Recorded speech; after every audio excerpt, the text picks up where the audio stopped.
Log in to the Teaching Room PC and launch TurningPoint from the App Hub.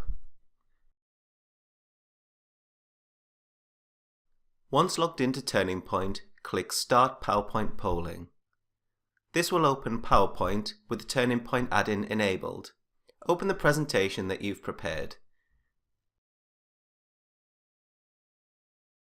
Then select Mobile Responses from within the TurningPoint menu bar.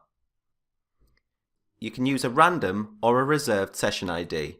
If you're planning to use TurningPoint more than once with the same set of students, I'd recommend using a reserved session ID and setting it to something simple, such as the module code, so that students will easily remember it. Click Start Session. It can be helpful to include a slide explaining to students how they can join the session.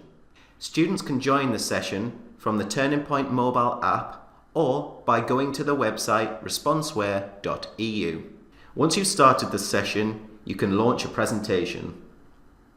When students are joining the session, they should choose the option Guest. They then simply enter the session ID you've reserved.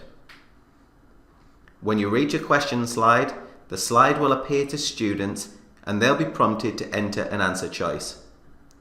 You will see the responses come in on the TurningPoint menu. When you click Next, the responses will show in the chart on screen. If you have set a correct answer indicator, this will show when you click Next. When you get to the end of your presentation, remember to click Save this session. This will allow you to analyze your students' responses and help to identify any misconceptions.